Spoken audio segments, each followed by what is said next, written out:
किस्से गलियारों के पेश करते हैं अमृता प्रीतम का लिखा उपन्यास पिंजर। पिछले भाग में आपने सुना पूरो पगली से बच्चा उठाकर घर में ले आती है और उसे पालने लगती है, लेकिन गांव वाले खुसर फुसर करने लगते हैं कि पगली एक हिंदू थी और उसे मुसलमान अपने घर में ले गए, उसे मुसलमान बना लिया है, इसीलिए अब उसका लालन पालन सब हिंदू करेंगे, सारे गांव वाले मिलकर करेंगे। इसी वजह से वो उस बच्चे को अपने साथ ले आते हैं। लेकिन बच्चा तो बच्चा ठहरा, सिर्फ 6 महीने का बच्चा। जो प्रेम उसे पूरों से मिला था वो उसे कहीं और नहीं मिल सकता था। इसी वजह से बच्चे ने दूध उलटना शुरू कर दिया और उसकी हालत मरने लायक हो गई। गांव वाले बातें करने लगे कि अब बच्चा बचेगा नहीं। फिर एक दिन गांव के कुछ लोग आकर पूरो के यहाँ रशीद को उस बच्चे को सौंप जाते हैं और कहते हैं कि अगर बचा सको तो इस बच्चे को बचा लो। पूरो खुश हो जाती है, लेकिन रशीद को गुस्सा आता है और वो चाहता है कि उन लोगों के गाल पर थप्पड़ मार दे कि 6 महीने तक उसने अपना खून पसीना सींच कर उसे पाला, बड़ा किया, तुम लोग उसे साथ में ले गए और जब वो मरने वाला है तब तुम उसे यहाँ छोड़कर जा रहे हो। लेकिन पूरो के प्यार, स्नेह और ममता से गांव वालों ने देखा कि वो लड़का उसके आंगन में अच्छा भला खेल रहा था। अब आगे। रहीमे की बुढ़िया माँ की आंखें दिन दिन खराब होती जा रही थीं। रहीमे की एक पत्नी 7 महीने की अबोध बालिका को छोड़कर मर गई थी। दूसरी पत्नी की अपनी सास से कम बनती थी। रहीमे की माँ अपनी आंखों को और भी रोती थी। अभी तक वो चौके के 10 काम करके चलती थी। रुई काट काट कर उसने दरियों से ट्रंक भर लिए थे। महीन सूत काट काट कर उसने दुधइयों और चौथइयों से घर भर दिया था। अभी तक वो अपने बुड्ढे हाथों से अनाज फटक लेती थी, आटा पीस लेती थी, कपास बेल लेती थी, सुबह के समय मथानी लेकर दही बिलोने बैठ जाती थी। फिर भी उसकी बहू बुराइयां निकालती रहती थी। बुढ़िया सोचती थी कि जो वो आंखों से मोहताज हो गई तो उसे कोई मिट्टी के ठीकरे में भी पानी न देगा। रहीमे की माँ को यही चिंता दिन रात सताती थी। एक दिन उसने पूरो से विनती करके कहा कि जो वो कोई 15 दिन के लिए उसके साथ चली चले तो वो अपनी आंखों का इलाज कराकर देख ले, कौन जाने उसकी सुनवाई हो जाए। अम्मा, वो सयाना कहाँ रहता है? पूरो ने पूछा। सयाना नहीं है बेटा, एक बावली है, उसे पीरों का वरदान है। कहते हैं कि उसके पानी से रोज सवेरे नमाज पढ़कर आंखें धोने से कुछ ही दिनों में आंखें भली चंगी हो जाती हैं। सुना है कईयों की बंद आंखें भी वहां जाकर खुल गईं। बावली की मिट्टी भी आंखों को लगाते हैं। अम्मा, वो बावली है कहाँ? रत्तोवाल गांव में है। एक साईं वहां रहता है। आए गए मरीजों के लिए उसने वहां बावली के पास तंबू लगवाए हुए हैं। पूरो के कानों में मानो किसी ने सलाख भोंक दी। रत्तोवाल, रत्तोवाल। छत्तोवानी के खेतों में खड़े होकर जिस रत्तोवाल को जाती हुई कच्ची सड़क को पूरो चाव से देखा करती थी, जिस सड़क पर से कोई पूरो को लेने के लिए घोड़ी चढ़कर आने वाला था, जिस सड़क पर से गांव के 4 कहार पूरो की डोली ले जाने वाले थे। रत्तोवाल, वो रत्तोवाल। पूरो के पांवों से वो पथ मैला न हुआ था। पूरो की आंखों ने वो गांव देखा न था। पूरो को एक भूला हुआ नाम याद हो आया, रामचंद। रामचंद। पूरो के भीतर से एक धुआं सा उठा। उसके मन में उलाहने उठने लगे। एक बार उसका मुंह तो देख लूं कैसा है, एक बार उसका गांव तो देख लूं कैसा है। अच्छा अम्मा, मैं तुम्हारे साथ चलूंगी। पूरो के मुंह से अनायास ही निकल गए। फिर लज्जित सी होकर पूरो उसके मुंह की ओर देखने लगी। पूरो को लगा मानो रहीम की माँ ने उसके हृदय की बात जान ली हो। साईं, तेरे बच्चे जिएं, तू दूधो नहाए पूतो फले। रहीमी के माँ ने हृदय से आशीर्वाद निकलने लगे। कौन जाने उसके मन में ये कामना उत्पन्न हुई क्या ही अच्छा होता जो मेरी बहू भी ऐसे ही मीठे बोल बोलती। अम्मा, जावेद के अम्पा को तुम मना लेना, मैं नहीं कहूँगी, पूरो ने लजाते हुए कहा। ले देख, वो तो मेरा बेटा है, कभी इनकार कर सकता है? मेरी खातिर 4 दिन दुख सुख से काट लेगा। रहीमे की माँ ने अपनापन दिखाते हुए कहा। पूरो भली भांति जानती थी कि रशीद उसकी बात को कभी नहीं टालता, पर रशीद के सामने रत्तोवाल का नाम लेना ही बस कठिन था। उस रात पूरो के मन में परस्पर विरोधी विचार उत्पन्न होते रहे। वो मेरा कौन लगता है, मैं तो उसकी ओर आंख उठाकर भी नहीं देखूंगी। पराया मर्द, मुझे उसके गांव से क्या लेना? वो गांव में रहता है तो रहा करे। अम्मा अपना इलाज करवाएंगी, फिर हम लौट आएंगे।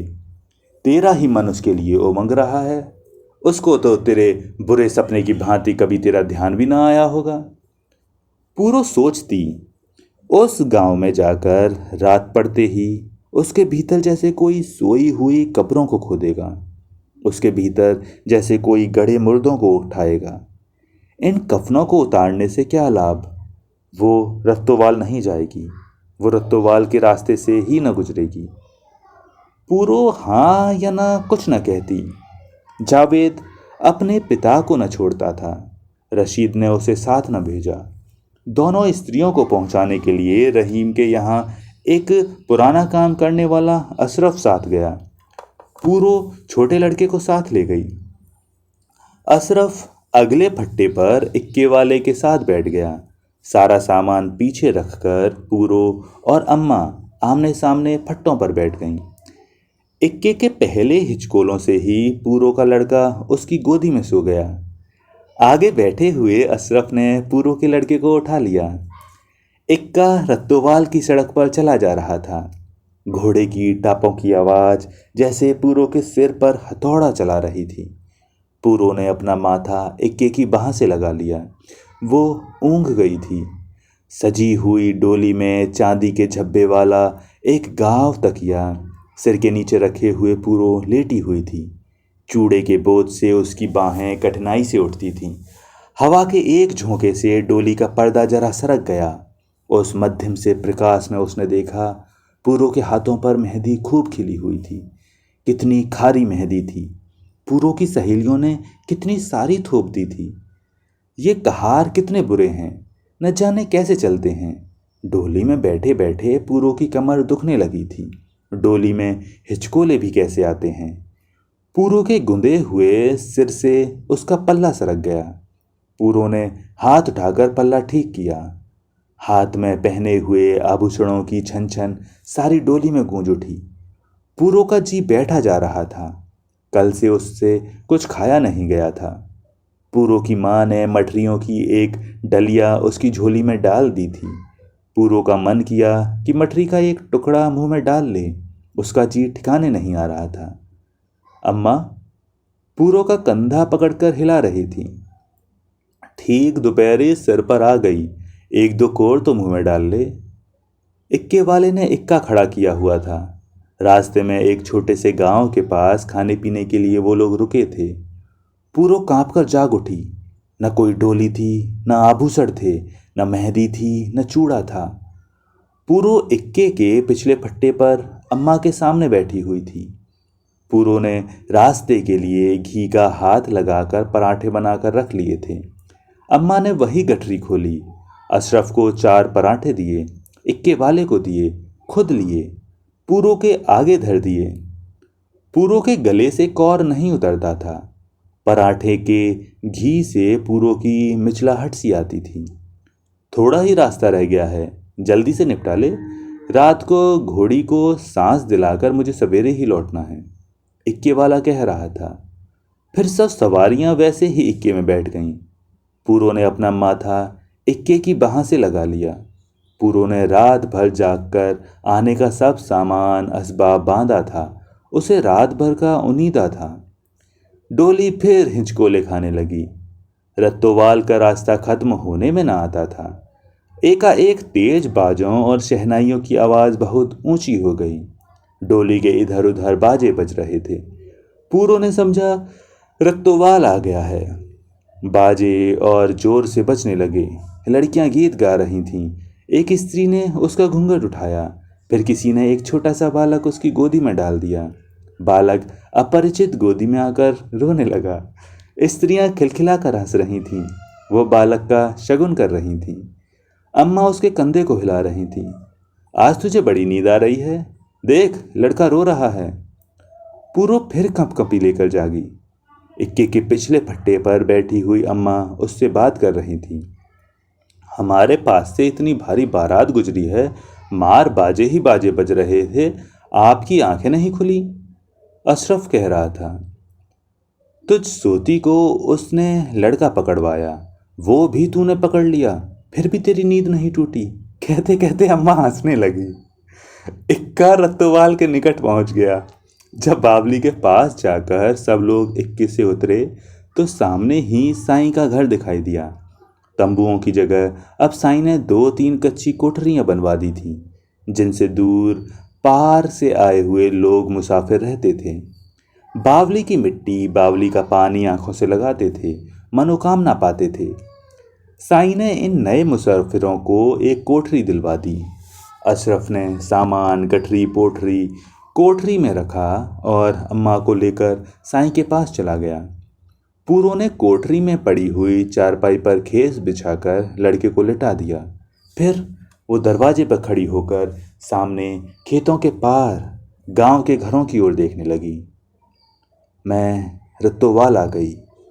मुझे किसी ने बुलाया नहीं, मुझे एक भी आदमी लेने नहीं आया। किसी ने भी शहनाई नहीं बजाई, किसी ने भी गाना नहीं गाया, किसी ने भी मेरे हाथों में चूड़ी न पहनाई, एक भी कौड़ी मेरे हाथों में न झनकी, मेहंदी की एक पत्ती भी मेरे हाथों पर न लगी। गांव के बाहर इस बावली पर बड़ा सन्नाटा था। पूरो का जी उड़ा जाता था। उसका मन करता था कि वो दौड़कर उस गांव में चली जाए, यहाँ से भाग जाए। रह रहकर पूरो के मन में विचार उठता, कैसे लोग हैं इस गांव के, कोई उससे नहीं कहता बैठ जाओ, कोई उससे नहीं कहता जीती रहो, कोई उससे नहीं कहता। फिर पूरो कुछ संभली। पूरो को लगा वो कुछ पागल होती जा रही है।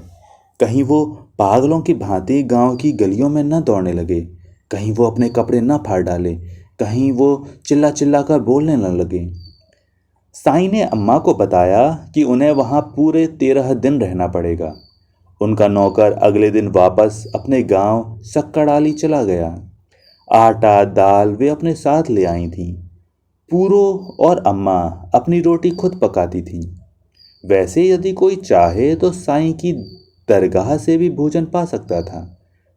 पूरो ने गांव की ओर मुख न किया। फिर गांव के बारे में पूरो किससे पूछती और क्या पूछती। दिन पर दिन बीतते जा रहे थे। गांव में वो जाती भी तो किस बहाने।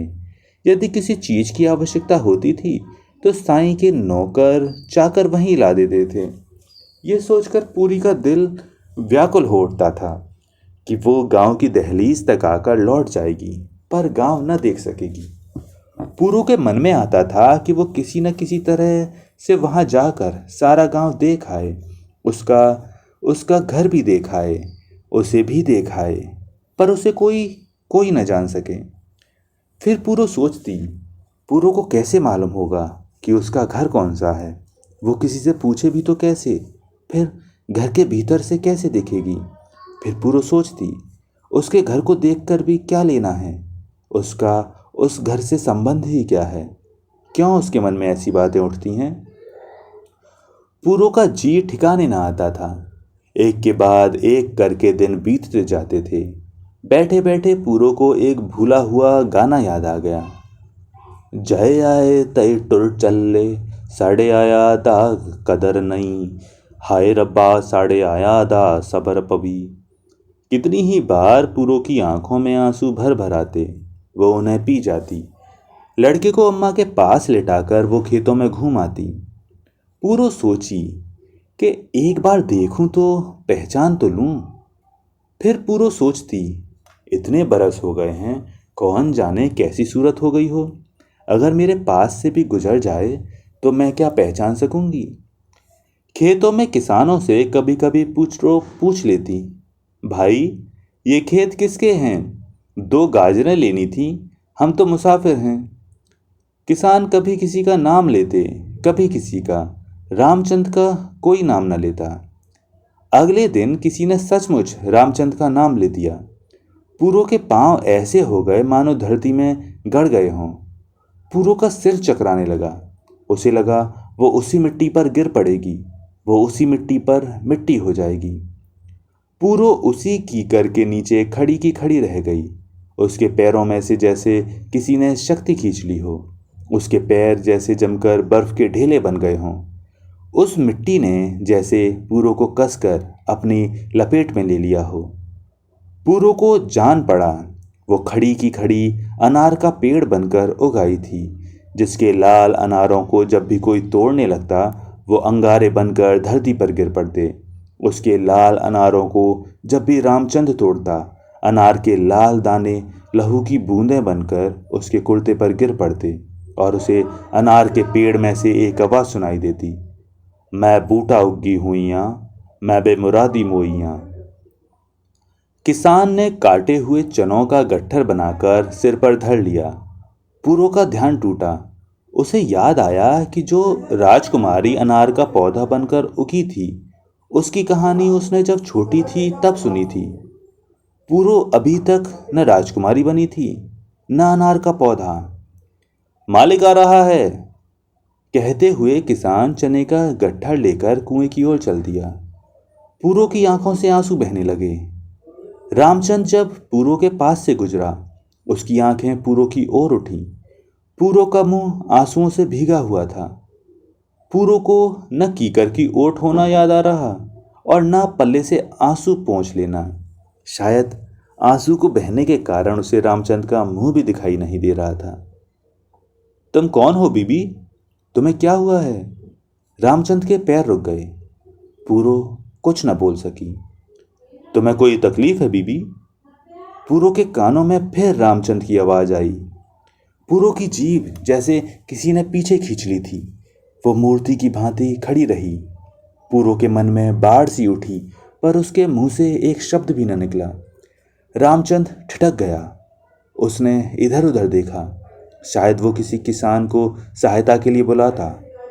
उसी समय पूरो के पैरों में शक्ति लौट आई और वो चुप की चुप गुमसुम खेतों से बाहर चली गई। पूरो चुपचाप आकर अपनी कोठरी में पड़ी रही। उसी शाम शक्कर आली से अशरफ आ गया। अगले ही दिन तड़के ही उन सबको अपने गांव लौटना था। उस रात पूरो की आंख न लगी। एक शब्द भी मैंने उससे न कहा। पूछता था, तुम कौन हो बीबी? मैं उसे बताती तो क्या बताती कि मैं कौन हूँ। मेरी व्यथा को बोलकर कौन बता सकता है। कभी सोते उठते बैठते उसे मेरे रोते हुए मुंह का ध्यान आएगा तो वो सोचेगा कि वो कौन थी। फिर कौन जाने उसे कोई बिसरी हुई कहानी याद आ जाए, उसकी मरी हुई पूरो उसे याद आ जाए। फिर शायद उसकी आंखों में से 1-2 आंसू गिर पड़े। फिर पूरो सोचती, यदि मैं भी उस राजकुमारी की भांति अनार का पौधा बन सकती, उसके खेतों में उग आती, वो मेरे अनारों को तोड़ता, फिर मैं अनारों से बोलती। न जाने ये सब किस युग की बातें हैं। आजकल तो कोई मनुष्य पौधा बन ही नहीं सकता, कोई पौधा नहीं बनता। रात का पिछला पहर अभी भोर नहीं बना था कि जैसे किसी ने पूरो का हाथ पकड़कर उसे चारपाई से उठा दिया। पूरो बाहर खेतों को चली गई।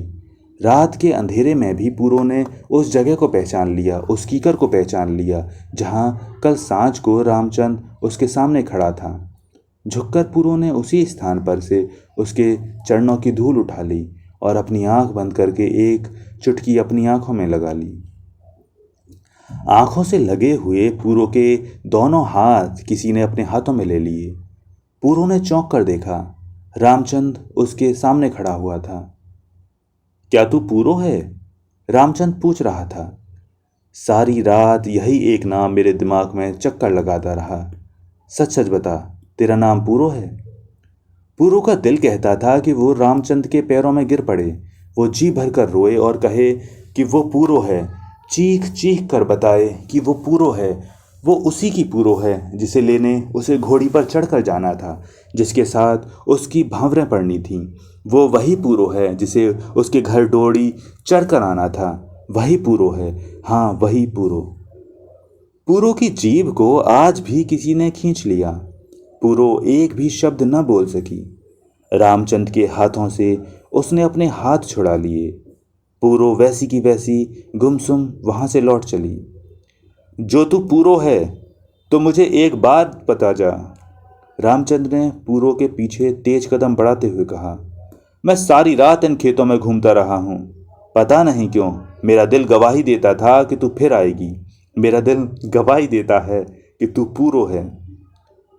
पूरो तो कब की मर चुकी है। न जाने कैसे पूरो के मुंह से निकल गया। उसने पीछे मुड़कर भी न देखा। वो आगे बढ़ती गई। अम्मा ने बावली के साईं को मिठाई का चढ़ावा चढ़ाया। अम्मा और उसके बाकी साथियों से लदा हुआ इक्का धूप चढ़ने से पहले सक्कड़ आली की सड़क पर पड़ गया।